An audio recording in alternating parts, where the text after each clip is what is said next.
The chamber was enormous. It stretched in every direction, like the inside of a hollow moon, with thousands of seats carved into rising walls of pale stone. Each seat held a delegate from a different species, some tall and thin like glass, some heavy and armored like walking boulders, some floating in liquid tanks, some barely visible at all. This was the Galactic Conclave, the place where 400 species came together to talk, argue, and decide the future of everything that lived among the stars. Elder Morath sat in the lowest ring, near the center floor. He was old. Not old the way most beings understood the word. He had lived for over 9,000 cycles. His body was thin and folded, like paper that had been creased too many times. His species, the Velhari, were known for watching. They did not build empires. They did not wage wars. They watched and they remembered. And Morath had watched longer than anyone alive. It had taken him 40 cycles just to get permission to speak. The Conclave did not like interruptions, and Morath was not a political creature. He was a philosopher, a scholar. Most delegates did not even know his name. But today, he stood. The hall quieted slowly. Morath activated the central display, a massive sphere of light that floated above the floor like a small sun. An image appeared inside it. A blue and green planet, swirling with white clouds, orbiting a yellow star at the far edge of the Orion Arm. This world, Morath said, his voice dry and careful, is called Earth by the creatures who live on it. They call themselves humans. A few delegates shifted in their seats. Most did not react at all. The Orion Arm was considered the rural edge of the galaxy. Empty, quiet, unimportant. They are not remarkable, Morath continued. Their bodies are average. They are not strong compared to the Nolvik. They are not fast compared to the Tesserae. They have no natural armor, no venom, no telepathy. By every standard metric, they are ordinary. High Speaker Tessic, the elected leader of the Conclave, leaned back in his tall seat and folded his forearms. He was a Goleli, smooth-skinned, silver-eyed, and deeply proud of his position. He smiled the way powerful people smile when they are waiting for someone to finish wasting their time. "Then why," Tessic said loudly enough for the whole chamber to hear, "are we here?" Morath did not flinch. He changed the display. Now it showed images, old images, pulled from human broadcasts that had leaked into space over centuries. Wars, fires, cities reduced to rubble, soldiers marching through ash, mushroom clouds rising over flattened land. "Because of this," Morath said, "their history." He walked slowly around the display, letting the images cycle. Every species fights. This is not unusual. But humans fight differently. I have studied them for 60 cycles. I have learned their languages. I have read their records. And I tell you now, there is a pattern in them that I have never seen in any other species in this galaxy. The chamber was quiet now, not because they were interested, but because Morath was old, and old things were given a certain patience. When humans are pushed, Morath said, they do not respond immediately. They absorb, they endure, they lose, and they grieve, and they bury their dead. And then, sometimes after years, sometimes after generations, they rise. And when they rise, they do not simply fight back. They destroy. Completely. Absolutely. They salt the earth. They rewrite the rules. They make it so that whatever hurt them can never hurt anything again. He paused. They do not fight to win. They fight to make sure you can never fight again. A ripple of quiet murmuring passed through the chamber. A few delegates exchanged glances, but most looked bored. The Nolvik delegate, a massive scaled creature named Warlord Braun, actually laughed. It was a deep, wet sound, like rocks grinding underwater. "They have not even discovered faster-than-light travel," Braun said, his voice booming across the chamber. "They are insects." Morath turned to face him. For a moment, Something flickered in the old Velhari's eyes, something that might have been fear, or pity, or both. The Nolvik once said the same about the Rithani, Morath replied quietly. The Rithani no longer exist. Braun's laughter stopped, his eyes narrowed, but Tessic raised a hand before the tension could grow. Elder Morath, Tessic said smoothly, we appreciate your concern, but the Conclave cannot grant protected status to every primitive species a scholar finds interesting. The Orion Arm is open territory. If the Nolvik wish to expand there, that is their right under Conclave law.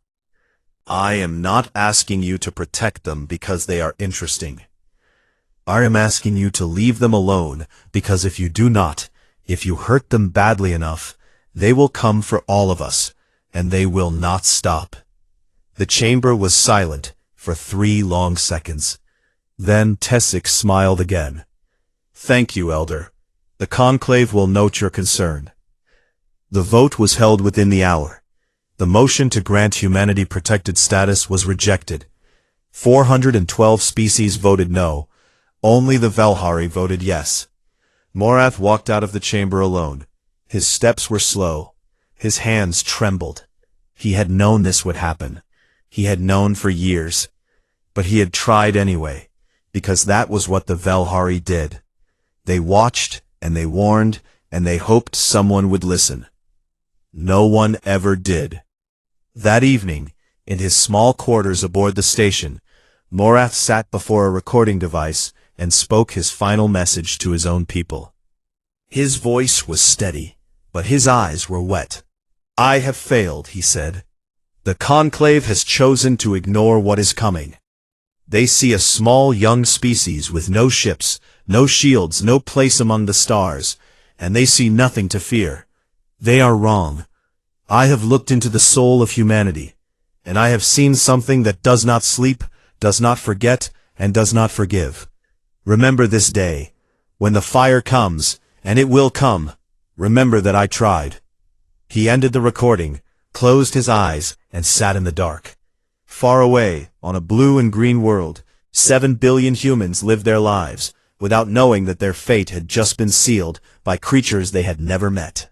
Park Jisoo was 24 years old and had never seen war. He had grown up in a small town south of Seoul, studied engineering at university, and joined the Orbital Defense Corps because the uniform looked good and the pay was decent. He was stationed on the lunar base Baekdu, named after the famous mountain, and his biggest worry on most days was whether the coffee machine in the mess hall would be working. It was a Tuesday when the sky broke open. Jisoo was in the observation deck, eating rice crackers and watching Earth hang in the black like a painted marble, when the alarms started. Not the usual drill alarms. Those were short and annoying. These were long, screaming, continuous, the kind that meant something was actually wrong. He dropped his crackers and ran to the command center. By the time he got there, every screen was filled with light. Hundreds of signatures had appeared in near-Earth space. Ships, massive ones, dropping out of some kind of faster-than-light travel that humanity had only dreamed about. They were shaped like black teeth, jagged and ugly, and they were already firing. There was no warning, no message, no demand for surrender, no attempt to communicate at all. The Nolvik Dominion had come for Earth, and they had come to burn it. Jisoo stood frozen in front of the main screen as the first strikes hit. Bright lines of energy, thicker than rivers, hotter than stars, slammed into the surface of the planet. They hit cities. They hit oceans. They hit forests and deserts and mountains. It did not matter. The Nolvik were not aiming at military targets. They were aiming at everything. Someone beside him, a young woman named Ko Yuna, a communications officer, grabbed his arm. Her fingers were shaking. Why aren't they stopping? Jisoo did not have an answer. In 16 hours, it was over. The bombardment ended not because anyone fought back. Earth's defenses had lasted less than 20 minutes, but because there was nothing left to hit. The planet's surface was a glowing wound. Oceans had boiled into steam. Continents cracked and bled magma. The atmosphere was choked with ash and fire. 4.7 billion people died. The number was so large that it stopped meaning anything. It was just a number. But each one of those numbers had been a person. Someone with a name, a face, a family, a favorite song, a fear of the dark, a dream they never finished. The Nulvik fleet lingered for a few hours, scanning the remains, and then they left. They did not bother with the moon. They did not bother with Mars. They did not even look. Humanity's off-world colonies were too small, too weak, too irrelevant. The Nulvik had taken what they wanted, proof that the Orion arm was theirs, and they moved on like a man stepping over an anthill he had just kicked apart. On Mars, Admiral Baek Si-woo heard the news in his quarters. He was 61 years old, retired from active service, living out his days consulting for the Martian shipyards. He had a bad knee, gray hair, and a face like carved stone. When the emergency broadcast reached him, broken, static-filled, barely coherent, he sat down heavily on the edge of his bed and did not move for a long time. Then he stood up, put on his old uniform, and walked to the command center. There were 11 ships left. 11. Most of them were cargo haulers and science vessels. Only 3 had any weapons at all, and those weapons were designed for asteroid deflection, not war. The total surviving human population was scattered across lunar shelters, Martian colonies, and a handful of research stations on the moons of Jupiter. 230,000 people. That was all. Si-woo took command because there was no one else. Every government was gone. Every chain of command was ash. He was the highest-ranking officer still breathing, and so the weight of an entire species fell onto his shoulders. In the first week, there was chaos, grief, screaming, people who could not stop crying, people who stared at walls and said nothing, people who wanted to fly what was left of the fleet straight at the Nulvik and die fighting. Si-woo let them grieve. He understood. He had lost a daughter on Earth, a teacher in Busan who had been in the middle of a lesson when the fire came. He did not talk about her. He could not. On the 8th day, a woman came to see him. Her name was Choi Eun-ji, and she was a quantum physicist stationed at the Martian research facility. She was small, sharp-eyed, and spoke very fast. The Nulvik bombardment, she said, spreading data files across his desk, left energy signatures all over the solar system. They're faster than light drives. I can read them. The sensor nets caught everything. I know how they work. Si-woo looked at her. You can build one? Not yet, she said. But give me time, materials, and every engineer still alive, and I will. Si-woo leaned back. For the first time in 8 days, something moved behind his eyes.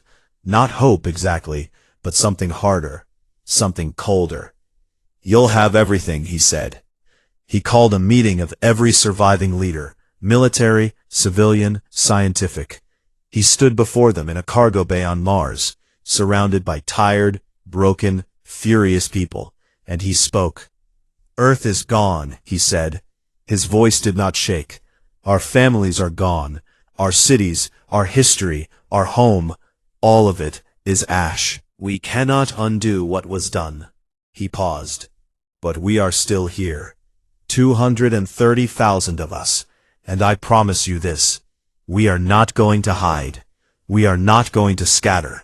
We are not going to die quietly in the dark. His voice dropped, and every person in that bay leaned forward. We are going to build. We are going to learn. We are going to become something this galaxy has never seen. And when we are ready, not a day before, not a day after, we are going to find the ones who did this, and we are going to teach them what it means to make an enemy of the human race. No one cheered. No one clapped. They just looked at him with eyes full of fire and grief and something old and dangerous. The same thing Elder Morath had tried to warn the galaxy about.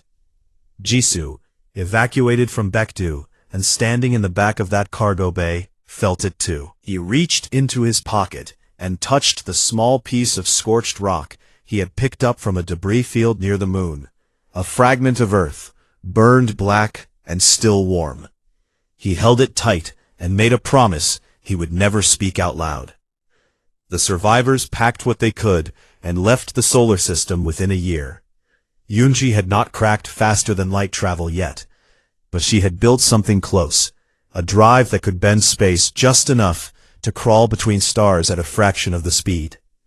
It was slow, it was painful, but it carried them away from the graveyard of their world and into the dark.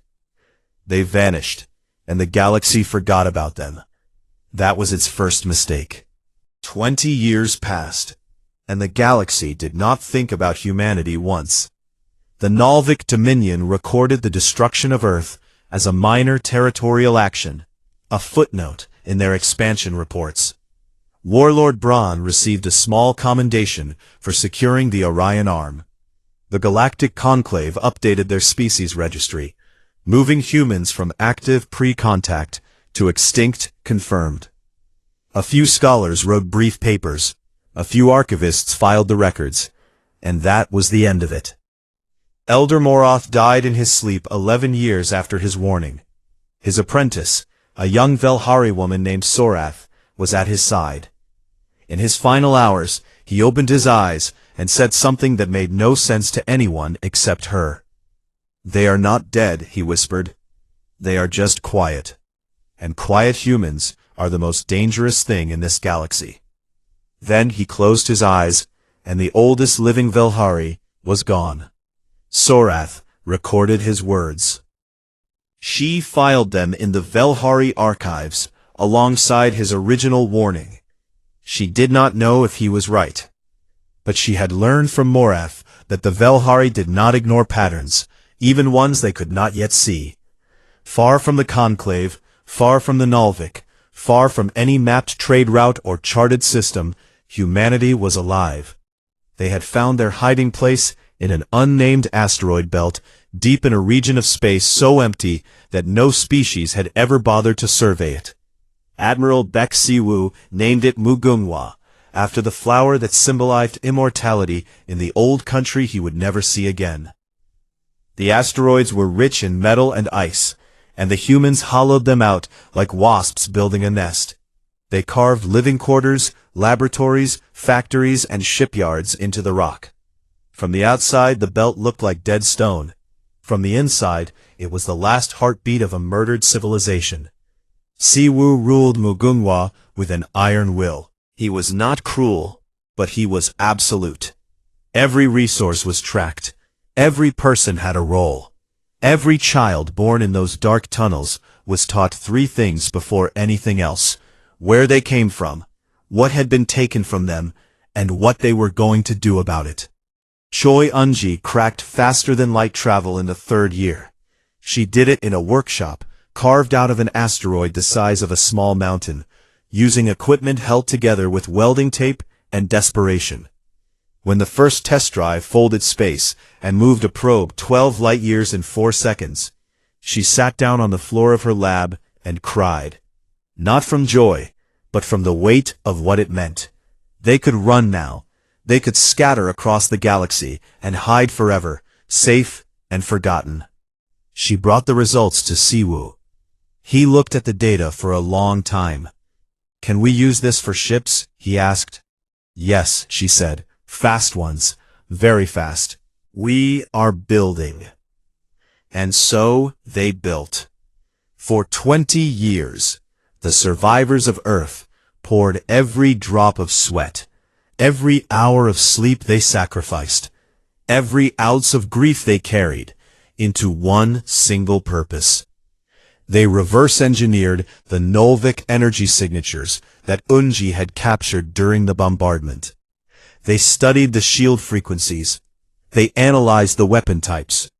They found weaknesses, small ones, subtle ones, the kinds of gaps that only appeared when you looked at something with the desperate focus of someone who had lost everything and had nothing left but the need to make it right. Yunari was 17 when Earth burned.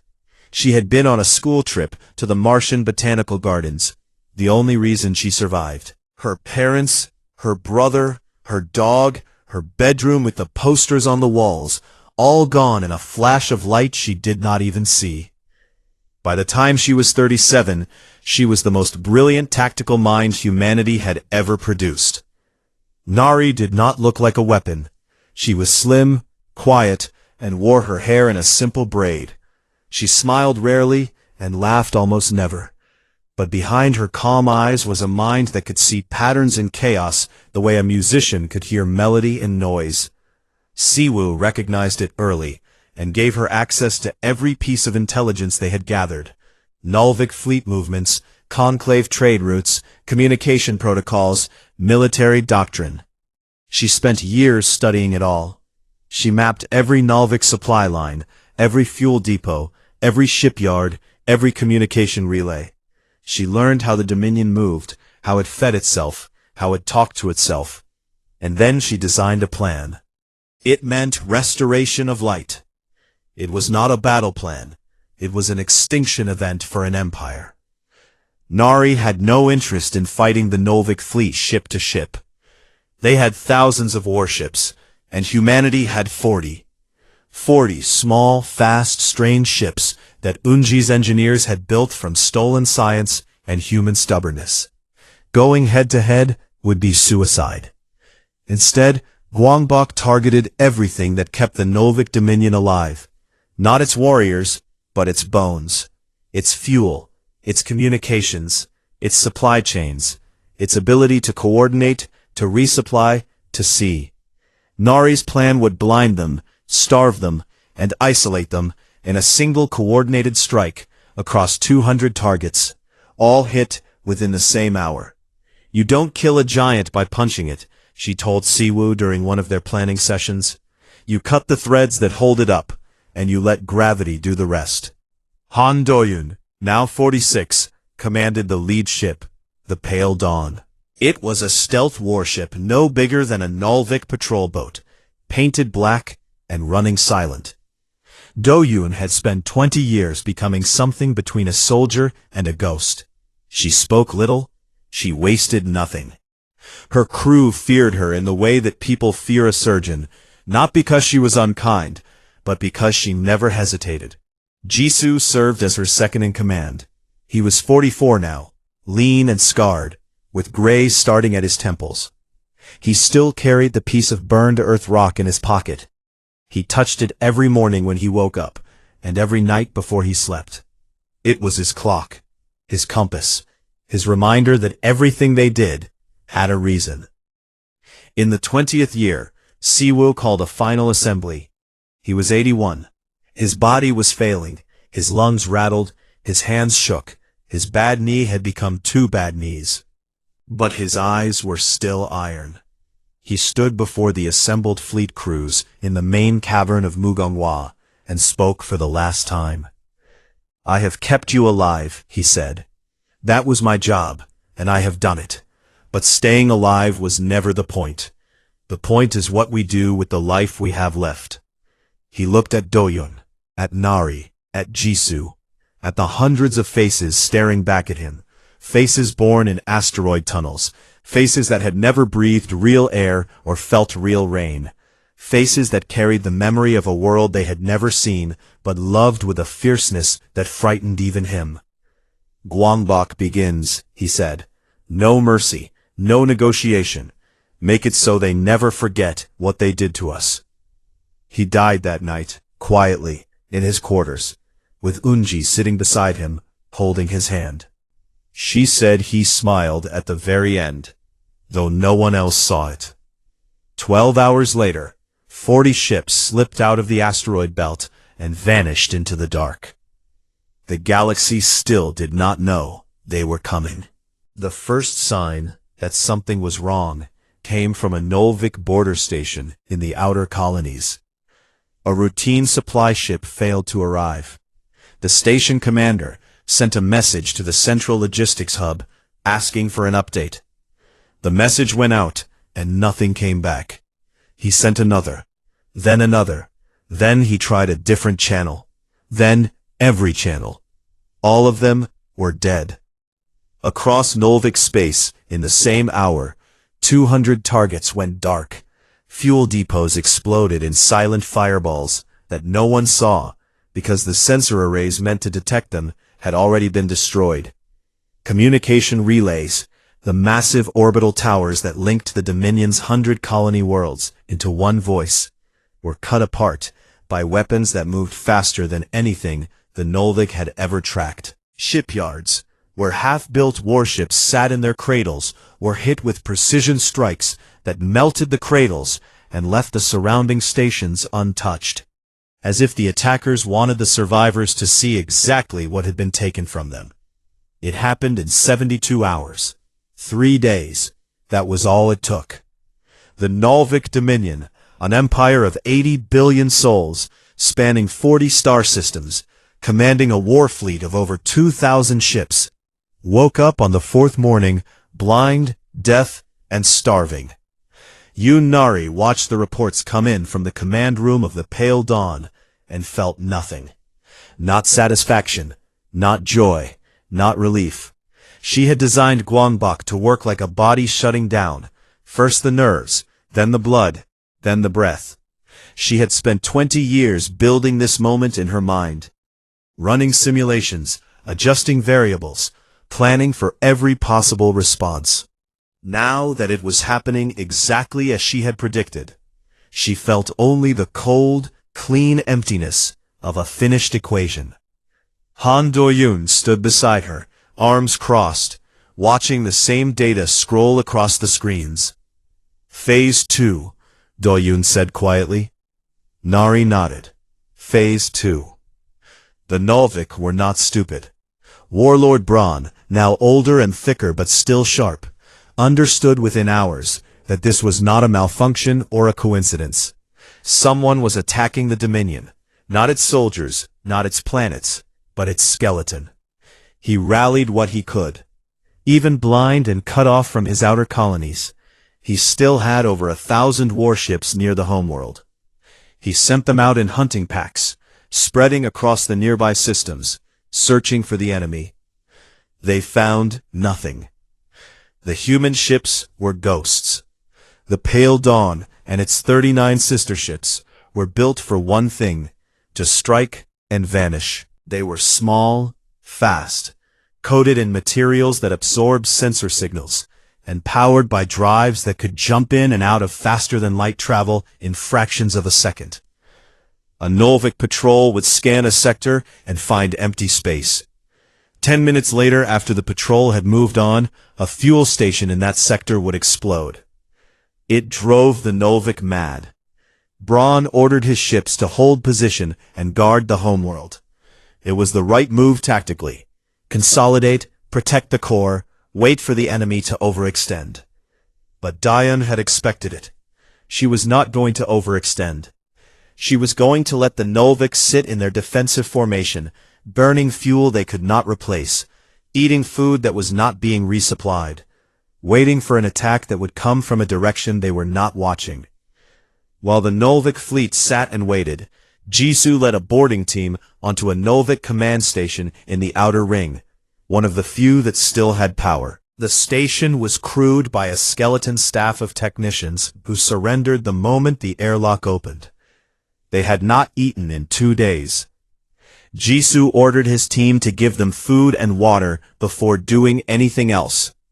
Then he sat down at the station's main communication array, the only one still functioning in this sector. And he broadcast. The signal went everywhere. It punched through every frequency, every channel, every relay that was still alive across the galaxy. It reached the Conclave. It reached the Nolvik homeworld. It reached species that had never heard a human voice before. First, Jisoo played the Nolvik's own records. He had pulled them from captured data cores, footage from the bridge of Brand's flagship during the bombardment of Earth. The footage showed Nolvik officers laughing as cities burned.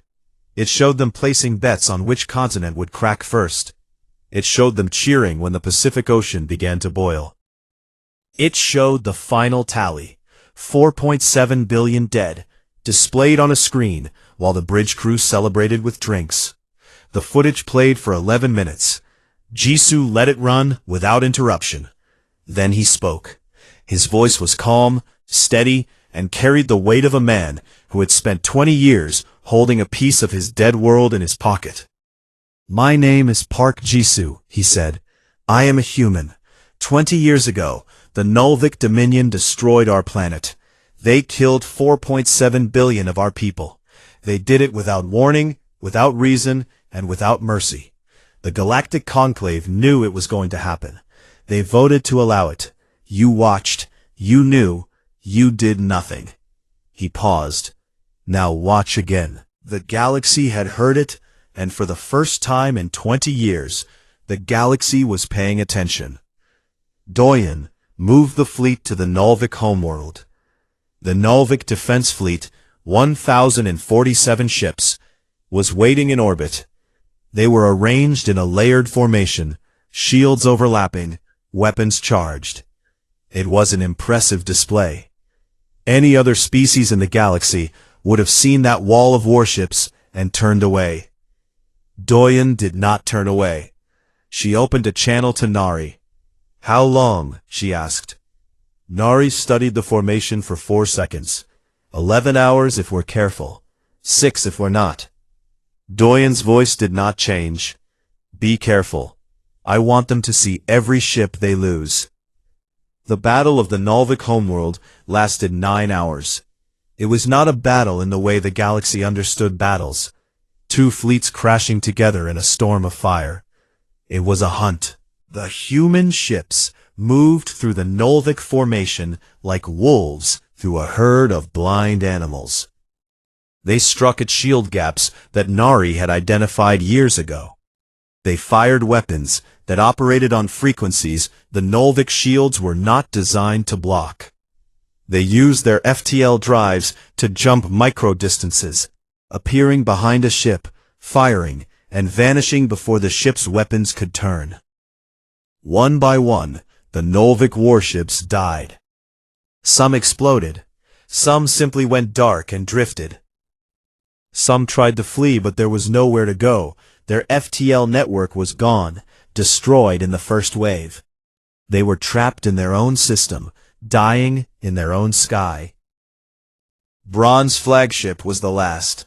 It was the largest ship in the Nulvik fleet, a dreadnought 3 kilometers long, bristling with weapons, scarred from 100 battles. It had been the ship that led the bombardment of Earth. Jisoo recognized it from the footage. He knew every line of its hull. Doyen brought the pale dawn in close, dangerously close, close enough that the dreadnought's weapons should have torn them apart. But the dreadnought's shields were failing, its systems were damaged, and its crew was exhausted. Braun stood on his bridge and stared out at the tiny black ship floating in front of him. No words were exchanged, no demands, no speeches. Doyen did not gloat. She simply gave the order. The pale dawn fired once. The dreadnought broke apart in silence. When it was over, the human fleet held position above the Nulvik homeworld. Below them, 80 billion Nulvik looked up at a sky that had been empty of every ship, every station, every satellite. The humans had not fired a single shot at the planet itself. Not one. The cities were untouched. The people were alive. But they were alone, cut off from the galaxy. No communications, no ships, no way to leave their own world. They were prisoners on their own planet, caged by the absence of everything they had built. Doyen looked down at the planet on her screen. Beside her, Jisoo stood in silence. "We could do to them what they did to us," he said quietly. "Yes," Doyen replied. "We could." She turned away from the screen. "But we won't." The fleet withdrew and left the Nulvik homeworld spinning in the dark, whole and alive, with nothing but silence above it. It was the most terrifying mercy the galaxy had ever seen. The Galactic Conclave had not been this full in 1,000 years. Every seat was taken. Every species that had a delegate sent one. Some species sent 2, even though that was against protocol, because they were afraid to leave anyone behind who did not hear what was about to be said.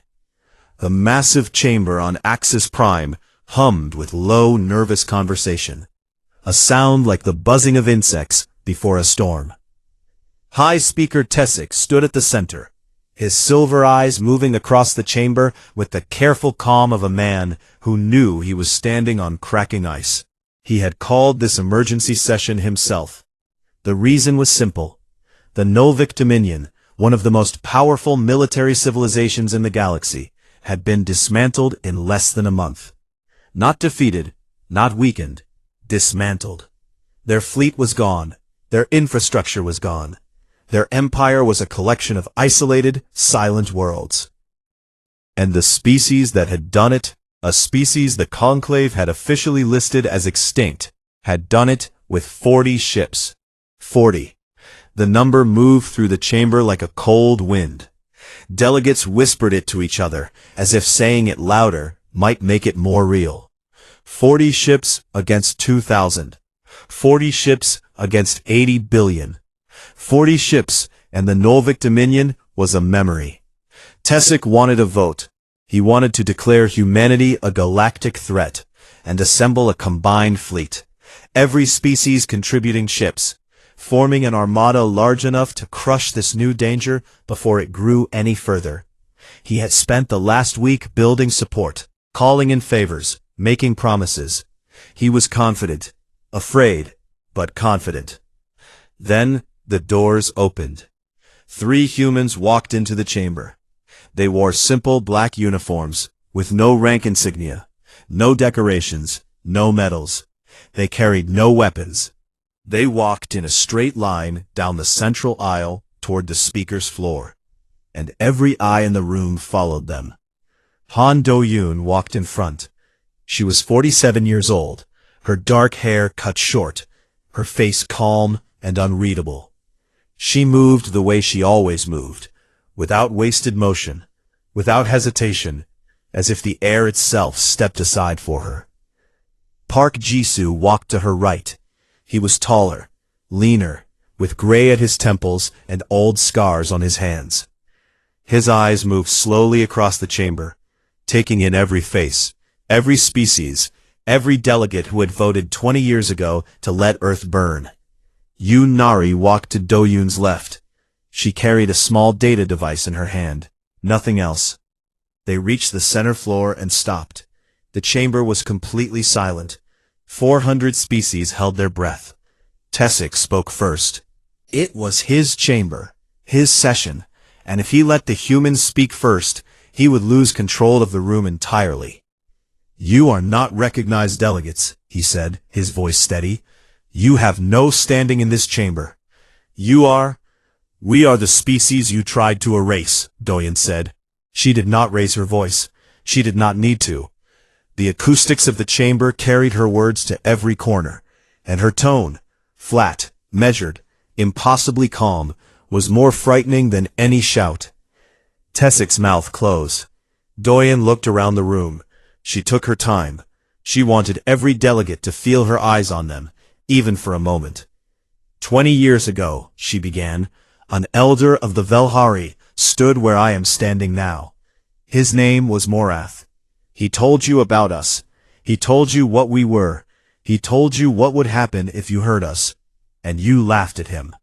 She let the silence hold. About all of it. She paused. And when she spoke again, her voice was softer, not gentle, but heavy. The way a voice gets when it carries something too large for words. Earth was our home. It was where we were born, where we learned to speak, to dream, to love, to build. It was not perfect.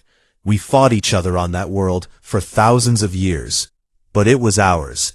Every river, every mountain, every city, every field of grass, it was ours. And you let it be taken from us. She looked directly at Tessic. You did not fire the weapons, but you opened the door. You knew the Nulvik intended to attack us, and you voted to allow it. 412 species looked at 7 billion lives and decided they were not worth protecting. The chamber was so quiet that the hum of the station's life support systems could be heard, a low, mechanical heartbeat beneath the silence. "We did not want this," Doyun continued. "We did not want war. We did not want vengeance. We wanted to live on our world and raise our children and argue about stupid things and watch the sun set over the ocean. That was all. That was everything. And you took it from us." She straightened. "So we came to take something back. Not your worlds, not your lives. We left the Nulvik homeworld untouched. We could have burned it the way they burned Earth. We had the weapons. We had the reason. Every single one of us had a reason." Her jaw tightened. "But we chose not to. And I need you to understand what that means. We did not spare them because we are weak. We did not spare them because we could not finish what we started. We spared them because we decided that what they did to us was wrong, and we would not become the thing we hated, no matter how much it would have felt like justice." She let that settle. Then she stepped back, and Nari stepped forward. She simply raised the data device in her hand and pressed a single button. Every delegate in the chamber received a file on their personal display. A unique file, different for each species. The Velhari received one, the Goleli received one, the insectoid Mora, the aquatic Delrathi, the silicon-based Torvani, all of them. Each file contained a complete tactical analysis of how humanity would dismantle that specific civilization if provoked. Supply chain vulnerabilities, communication weaknesses, fleet deployment gaps, economic pressure points. Every file was detailed, specific, and terrifyingly thorough. Some delegates read their files in seconds and went pale. Others took longer. A few stood up from their seats, as if standing could protect them from what they were reading. Nari put the device away and stepped back without saying a word. Doyen spoke one last time. "Elder Marath warned you, and you did not listen. We are not asking you to like us. We are not asking for your friendship or your trust. We are asking for one thing." She looked around the chamber, slowly, carefully, meeting as many eyes as she could. "Never make us do this again." Then the three of them turned and walked out the way they had come in. No one stopped them. No one spoke. The only sound was their boots on the stone floor, and the quiet hiss of the doors closing behind them.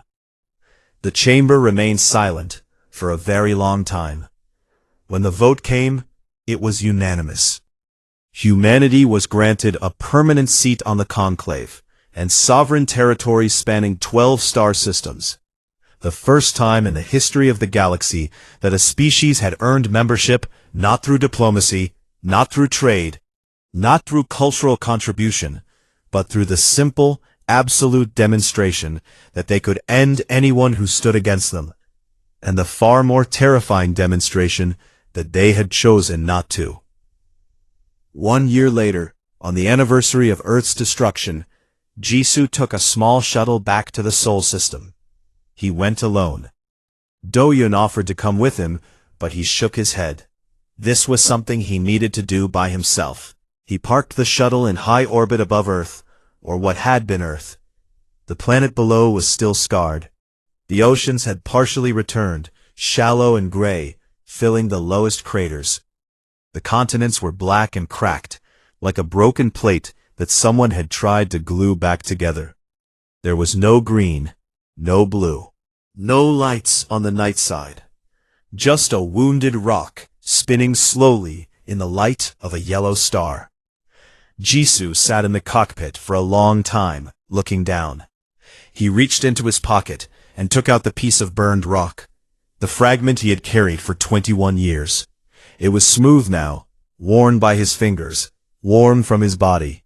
He had held it so many times that it had become part of him, like a sixth finger, like a second heartbeat.